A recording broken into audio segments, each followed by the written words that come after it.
All letters have an optimum size when it comes to the size of the tip or the nib. Understanding how to build a guideline or a grid sheet for this is really important. So one of the things we're going to look at is we're going to compare a soft brush, which I tend to refer to as a spongy tip brush. Most people call this a felt tip brush. I call it a spongy tip brush because in some instances it's not actually felt. And I refer to these as, these are generally called bristle tip brushes. I refer to them as filamented brushes because I like to make the distinction between real hair and synthetic filaments. So if you look at these two tools, you can see immediately that the soft brush or the spongy tip brush is shorter and wider at the base than the bristled brush or the filamented brush. The filamented brush is longer in its filaments or hairs, if you want to call it that, but the base is also a little bit narrower, and these will dramatically affect how large a letter you can write. So I'm going to start with the soft brush. The way to test this is to hold it on its tip and see what the thinnest stroke is. Now notice I'm slowly moving my arm downward so the arm is flatter. I'm not pressing on the tip. So these are all without pressure. Next, I'm going to do the same exercise with pressure. So I know that I don't really want to get this wide because I can damage the tool. I might want to get to about here. So that tells me that the best stroke for this brush is roughly that. I can do it larger if I wanted to, but doing it at an angle at this height would always be a problem because you'd have to bend your wrist like that, which is really bad for you. So always try to keep the wrist in a comfortable position. When compared to the bristle tip brush, what we see is a much greater variety of line.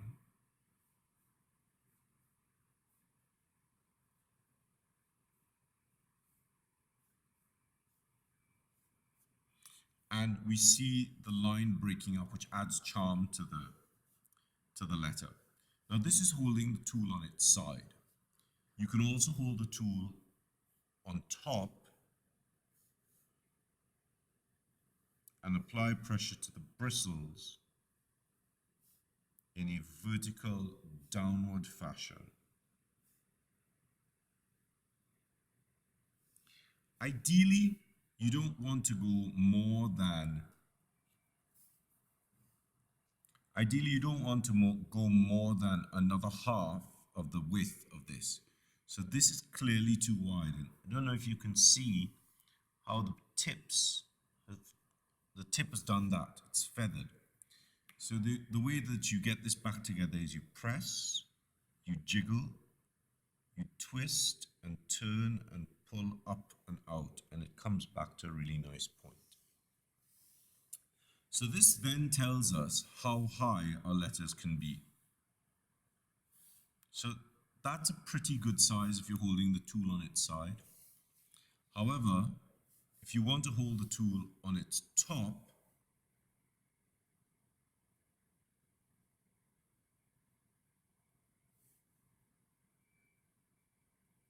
that's the widest you would go. So we'll rule some guidelines up based on these principles, and we'll get on with the letters.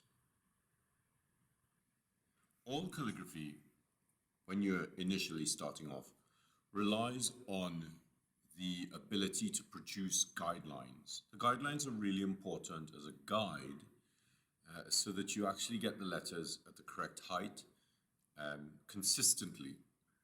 So there are different ways to produce guidelines. I'm going to start off with the simplest method, which is using two set squares or triangles. What I tend to do is line them up to the edge of the page, run the guideline along there, one line along there. So let's just line that up again. And from that single line, we can build the guideline. So I'm going to start with the calligraphy 1 marker with the 5 on the line, touch, touch, touch, touch, touch, touch. 1, 2, 3, 4, 5, 6, 7, 8, and 4 below. 2, 3, and 4. Notice how slowly I'm doing this. I'm really taking my time because I want the full width of the marker. So that tells me, so if I'm doing italic, I usually do italic at 4. You can do it at 5 or 6. You could even do it at 8.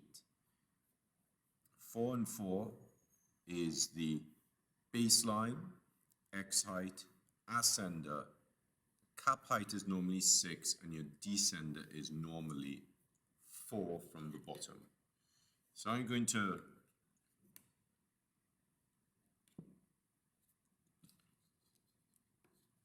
rule a line along the edge so that the marker is holding the page in place as well. So sorry, the triangle is holding the page in place as well. And I'm going to adjust that to the edge.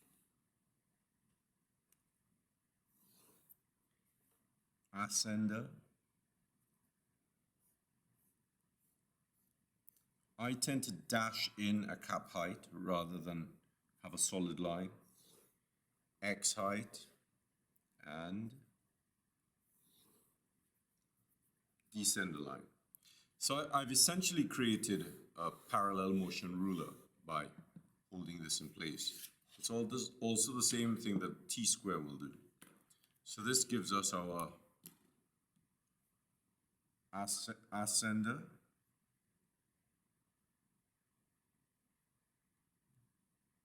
cap, waist, or X height,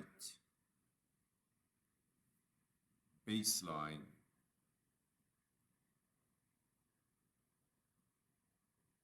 and descender line.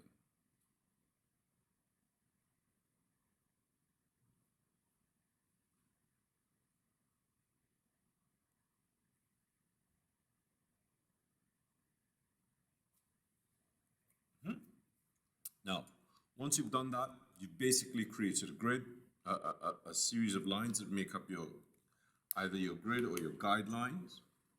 And the next thing is to use paper on top of it so you can see through the lines. So what I would then do, this is a separate sheet of paper, I would take a blank piece of paper and I would copy that up.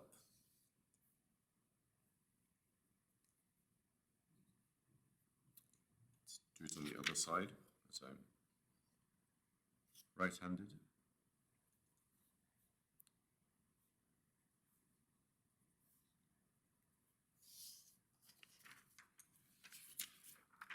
Put this down.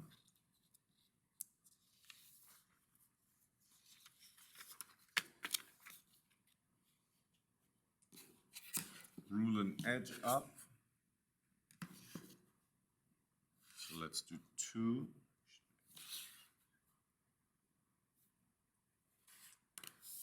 Make sure the edge is to the edge of the page.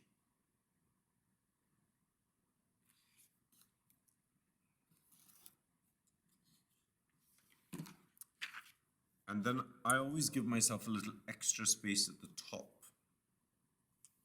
So we start here, we have ascender, cap, waist, base, and then I do an extra 4, which is the X height. Then we have cap, waist or X height, baseline, and descender. Line this up to the edge.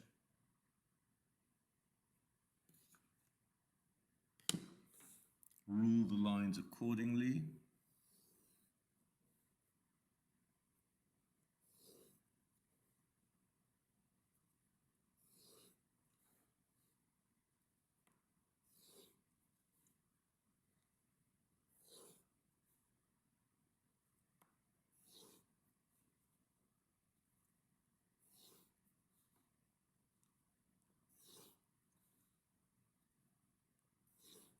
Notice I'm keeping the pencil vertical as well. I'm just double checking to see if that's not shifted. Now, what I then do is I go in a little bit. So I know this is a space. This is the ascender and cap height. And that's your X and your descender. So I would go in and do some little additional lines. So this tells me this is 1.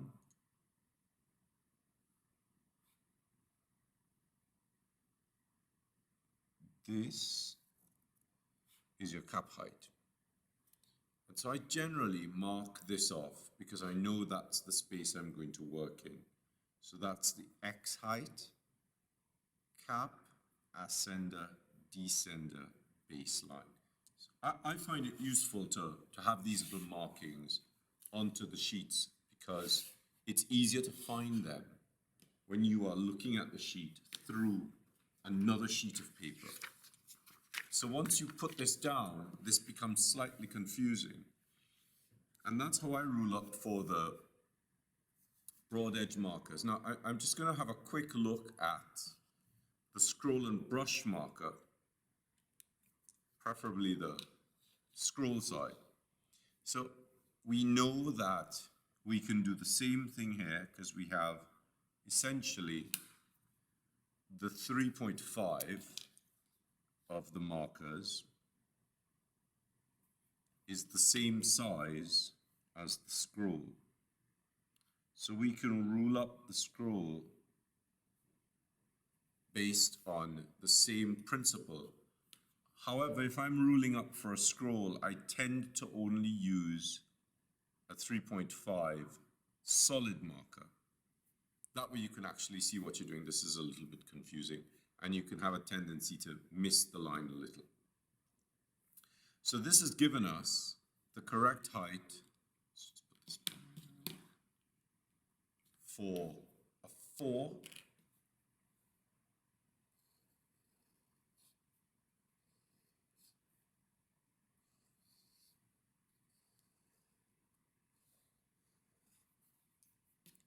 and for 3.5 it's 6,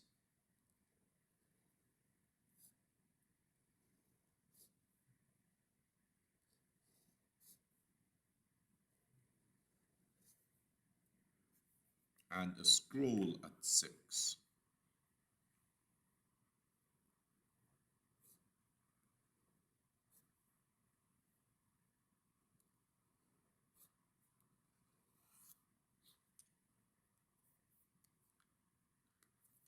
So now that we've looked at how to rule up for a straight tool, for a broad edge tool, let's look at how this principle works for a brush. It's the same sort of principle. So I'm going to get a standard size brush. So let's take a brushable.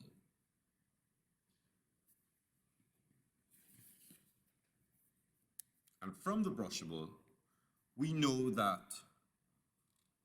that's your sort of average stroke.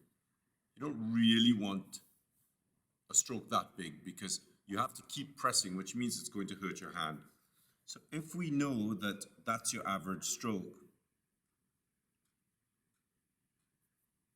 that's basically going to be your X height. So let's write a letter and see how it feels. Okay, so I know that the letter prefers to be slightly bigger than that, so that would be my X height for a vertical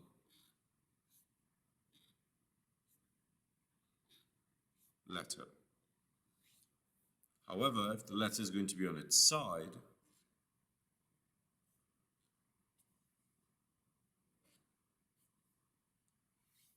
that's a really good size for the X height. So they're not that different, they're just one mark different from each other. Now, that goes for all of your brush pens. So let's look at some fine and extra fine brush pens. I always put the cap on the back because my hands are large, and I always tend to line it up to the label. That way it's not that distracting.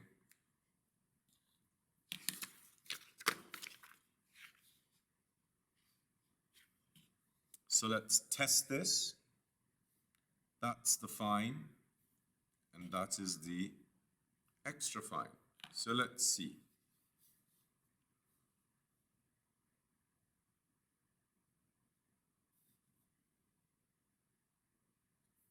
One, two, three, four. So if we're not going to press very hard, 3, 4. That's a nice size. This also has to, working out the size of this also has to do with how fine the hairline is, because you want that relationship to be kept. 1, 2, 3, 4. So I would make this just a little bit larger. However, if you're holding the tool like this, you're sort of restricted to the amount of vertical movement you have with the tool, because this hold is a real issue for dexterity and for producing a longer line. So I know I can do that. This only really allows you that. And beyond there and there, beyond that central column, that central bit here, you're really pushing the fingers up and back. So that gives us a really good sense of how to rule up for a soft or a spongy tip tool or a felt tip tool. Now, let's take that same principle and apply it to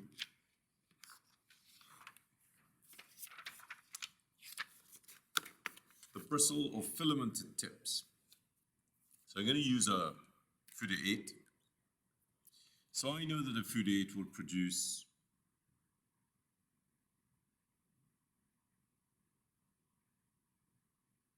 that letter quite easily.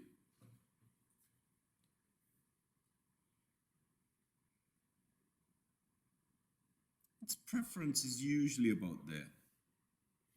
And if we're writing on its side, that's the height that I would probably go for this letter.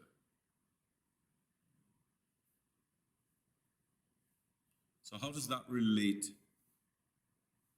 to the size of the bristles? So it's roughly about 5, 4.5 to 4 to 5. If we take a slightly larger brush pen, like a cambio, so one of the cambio tambiens, we can see that from an upright perspective,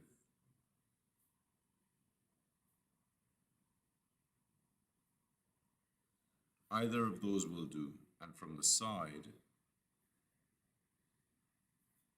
1, 2, 3, 4.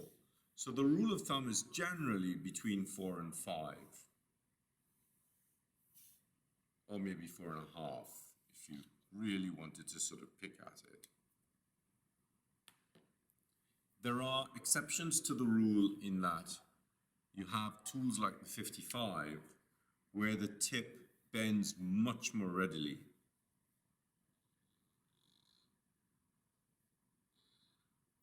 And so you have a really nice contrast between the hairlines and the heavy strokes. And that's quite big. So that gives us a massive 5. Let's try it on its side. So we see the comfort zone for the 55 is actually 3. So understanding how to build your grid is really important. Now, once you've understood how the grid works, you might decide to change the way that you apply writing so that it's more of a playful structure rather than something that is rigidly confined to 2 lines, or quadrilinear if you're using uppercase and lowercase, which is 4 lines, or bilinear if you're using 2 lines.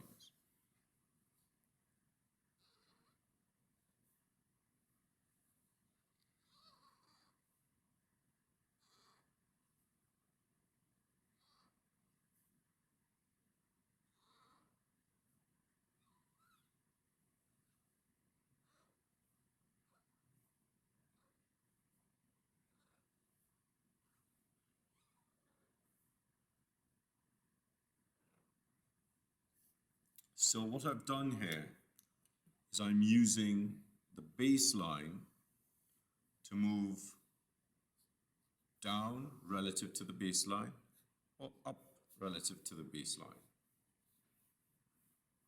But I'm keeping a check on my angles so that they relate to each other.